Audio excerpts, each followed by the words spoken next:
यहाँ पर 3 कैटेगरी के लोग हैं, ठीक है, जो कि एग्जाम के लिए अपेयर कर सकते हैं। पहली कैटेगरी जो कि अभी 12th में बच्चे हैं, अगर आपको क्लैट करना है तो सबसे पहले कल से न्यूज़पेपर लगा लो, अगर अभी तक नहीं लगा है, ठीक है। तो न्यूज़पेपर रीड करते रहो, बुक्स रीड करते रहो। क्लैट का फुल फॉर्म है कॉमन लॉ एडमिशन टेस्ट, जो कि बहुत सारी नेशनल यूनिवर्सिटीज के लिए होता है। अगर मैं लीगल की बात करूं, लॉ ऑफ टॉर्ट्स पढ़ लो, कॉन्ट्रैक्ट पढ़ लो, कॉन्स्टिट्यूशन पढ़ लो, ठीक है, आपका मिसलेनियस लॉज पढ़ लो। हेलो एवरीवन, आप सबसे इंपॉर्टेंट चीज आ चुकी है, दैट इज क्लैट 2027। तो जो लोग अभी क्लैट 2027 को फोकस कर रहे हैं उनके लिए ये वीडियो बहुत इंपॉर्टेंट है, क्योंकि मैं यहाँ पे बताने वाली हूँ कि जनवरी से लेकर दिसंबर तक आपकी क्या प्रिपरेशन होनी चाहिए। तो सबसे पहली चीज, यहाँ पर 3 कैटेगरी के लोग हैं, ठीक है, जो कि एग्जाम के लिए अपेयर कर सकते हैं। पहली कैटेगरी जो कि अभी 12th में बच्चे हैं और आपके 12th के एग्जामिनेशन के बाद मार्च अप्रैल में वो ड्रॉप लेंगे, किसके लिए, क्लैट के लिए, तो वो हो गए आपके ड्रॉपर। दूसरी कैटेगरी, या तो अभी वो बच्चा 11th क्लास में अपने 11th के एग्जामिनेशन देगा मार्च अप्रैल में फ्री होके, फिर वो 12th में एंटर करेगा, वो भी क्या कर सकता है, क्लैट की प्रिपरेशन कर सकता है। तीसरी आपकी कैटेगरी, जिनको मैं अभी थोड़ा इतना बोलूंगी नहीं कि इतना फोकस करो, जो कि अभी बेटे 10th में है, ठीक है, और वो अभी 11th में जाने वाले हैं मार्च अप्रैल के बाद, और उसके बाद अपनी प्रिपरेशन स्टार्ट करने वाले हैं। तो ये जो तीसरी कैटेगरी है, इसको हम अलग से उनके लिए एक वीडियो बनाएंगे, वो थोड़ा धीरे धीरे प्रिपेयर कर सकते हैं। बट ऊपर की जो फर्स्ट एंड सेकेंड कैटेगरी है, उनको थोड़ा सा जल्दी करना पड़ेगा, ठीक है। सो सबसे पहली चीज, क्योंकि अभी हमारा जनवरी आने वाला है, ठीक है, अब जनवरी में हम, क्योंकि एग्जामिनेशंस रहेंगे, जो 12th वाले उनके बोर्ड एग्जामिनेशन रहेंगे, 11th वालों के भी एग्जामिनेशन रहेंगे, तो अभी हम जनवरी, फरवरी और आपका मार्च, ये तीनों में हम छोड़ देते हैं, मतलब छोड़ देते हैं ऐसे कि बेसिक चीजें करते हैं। जैसे अगर आपको क्लैट करना है तो सबसे पहले कल से न्यूज़पेपर लगा लो, अगर अभी तक नहीं लगा है, ठीक है, तो न्यूज़पेपर रीड करते रहो, बुक्स रीड करते रहो, ठीक है। कुछ इंपॉर्टेंट आपके, जैसे फॉर एग्जाम्पल लीगल में हो गया, छोटे मोटे सब्जेक्ट्स थोड़ा बहुत देख लो अगर आपके पास टाइम है, मतलब ऐसा मैंडेटरी नहीं है। तो जनवरी, फरवरी, मार्च में आप अपने स्कूल के एग्जामिनेशंस पे फोकस कर सकते हैं। उसके बाद आती है कहानी अप्रैल से। अब सबसे पहले समझो कि क्लैट होता क्या है, ठीक है। अगर बाकी लोगों को, हमने बहुत सारे सेशंस हैं, हमारे भी सेशंस हैं, आप देख सकते हैं कि बेसिकली क्लैट होता क्या है। नॉर्मल वे में बात करें तो क्लैट का फुल फॉर्म है कॉमन लॉ एडमिशन टेस्ट, जो कि बहुत सारी नेशनल यूनिवर्सिटीज के लिए होता है, जिसमें बच्चे जा सकते हैं, ठीक है। इस बार जो क्लैट हुआ था अभी दिसंबर में हुआ है, उसका रिजल्ट भी आ चुका है। अब जो नेक्स्ट क्लैट होगा, दैट इज क्लैट 2017 के लिए जो फोकस करेंगे, वो हम एक्सपेक्ट कर सकते हैं 6 या 7 तारीख को दिसंबर 2026 में, ठीक है। अब उसमें सबसे इंपॉर्टेंट चीज आती है क्या, कि कौन से सब्जेक्ट आते हैं। इंग्लिश आता है आपका, लॉजिकल रीजनिंग आता है जिसमें हम AR और CR कवर करते हैं, लीगल रीजनिंग आता है, QR आता है, मैथ्स जिसको हम बोलते हैं, एंड आपका GK आता है, ठीक है। तो अगर मैं बात करूं कि अप्रैल से लेके मई तक क्या पैटर्न रहना चाहिए, वो भी मैं आपको बताऊंगी। अनदर इंपॉर्टेंट थिंग मैं आपको सबसे पहले ये बताऊंगी कि क्लैट के लिए जो मेन चीजें खेलती हैं वो कौन सी खेलती हैं। पहला जो सबसे इंपॉर्टेंट होता है, that is reading. Reading is a must thing for CLAT. अगर क्लैट निकालना है तो रीड तो करना पड़ेगा। रीडिंग की बात मैं क्यों बोल रही हूँ, चाहे आपका लीगल रीजनिंग हो, चाहे आपका इंग्लिश हो, चाहे आपका लॉजिकल रीजनिंग हो, चाहे, क्योंकि लॉजिकल रीजनिंग में CR, चाहे आपका GK हो, इन सब में पैसेज बेस्ड क्वेश्चंस आते हैं, ठीक है। तो पैसेज बेस्ड क्वेश्चन के लिए आप ऐसा नहीं है ना आधे घंटे तक पैसेज पढ़ रहे हो, नहीं, एक अगर आपकी रीडिंग स्पीड बढ़ जाएगी, आपको अगर रीड करना आ जाएगा, तो आपकी रीडिंग स्पीड ऑटोमेटिकली बढ़ती जाएगी।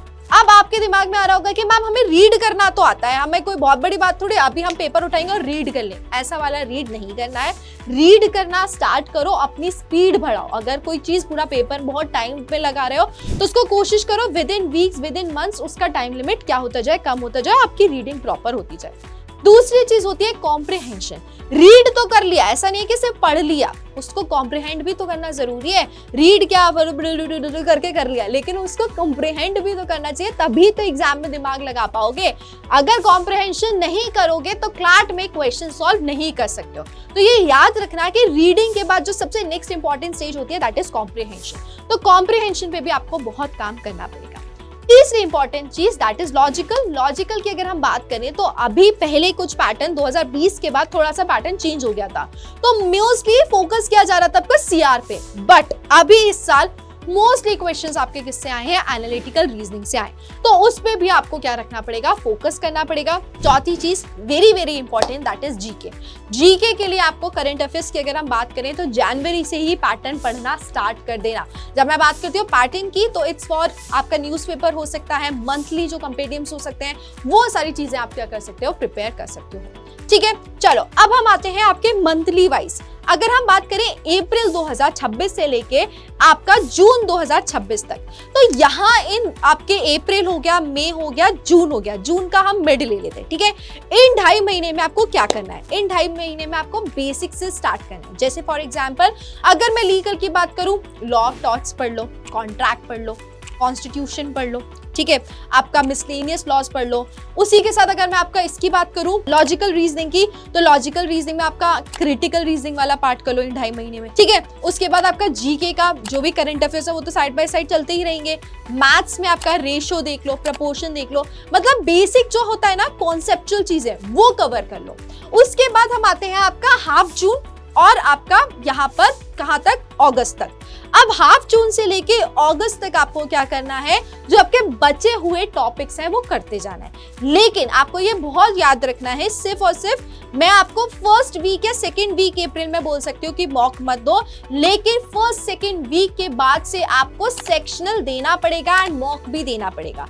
इसमें आप ये बोलोगे कि मैम अभी तो हमने शुरुआत की है अप्रैल में पढ़ना, मई तक हम कितना ही कवर करेंगे। तो मेरे दोस्त, भले आपने पूरा कवर किया हो, सिलेबस की नहीं किया हो, लेकिन मॉक देना है, सेक्शनल लगाना है, ताकि आपको पता चले किस तरीके से आपको धीरे धीरे सॉल्व करना है। ठीक है, तो जब हम बात करेंगे मिड जून और अगस्त तक, तब आपकी मॉक सॉल्व करने की सेक्शनल की जो फ्रीक्वेंसी है वो थोड़ी सी बढ़ जाना चाहिए, क्योंकि भाई क्या 3 महीने बाद फिर तुम्हारे पास क्या रहेगा, क्लैट रहेगा। ठीक है, तो ये चीज आपको याद रखना है कि अप्रैल टू जून में मॉक्स जो है अप्रैल में थोड़े कम दो, मई जून में थोड़ा स्टार्ट करो, जुलाई से लेकर आपका अगस्त तक आपको फ्रीक्वेंसी बढ़ानी पड़ेगी। ठीक है, और आपके जो रिमेनिंग कॉन्सेप्ट है वो कंप्लीट कर लेना। ठीक है, अब आती है बारी किसकी, सितंबर, अक्टूबर, नवंबर। दिसंबर तो हम गिनेंगे नहीं, दिसंबर में तो हमारा पेपर है। तो ये जो 3 महीने रखोगे, सितंबर, अक्टूबर, नवंबर, ये सिर्फ और सिर्फ अपने रिवीजन के लिए रखना, मॉक के लिए रखना, जो वीकर सेक्शन है, जो इंप्रूव नहीं हो रहा उस पे काम करना,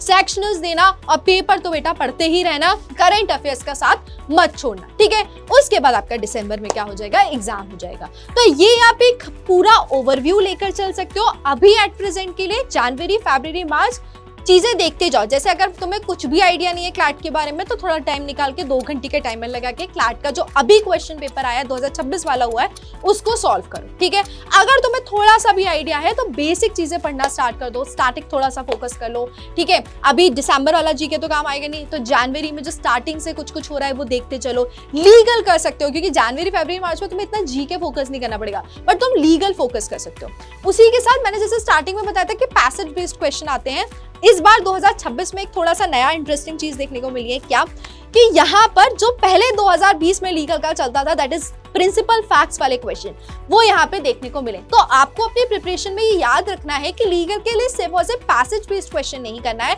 आपको लीगल प्रिंसिपल और फैक्ट्स वाले क्वेश्चंस भी करना है। तो अच्छे से प्रिपेयर करो, और कोई भी डिटेल्ड वीडियो, या हम ऐसे बहुत सारे वीडियोस के साथ आते जाएंगे कि ड्रॉप लेना चाहिए, मॉक एनालिसिस, ये सारे वीडियोस आते जाएंगे।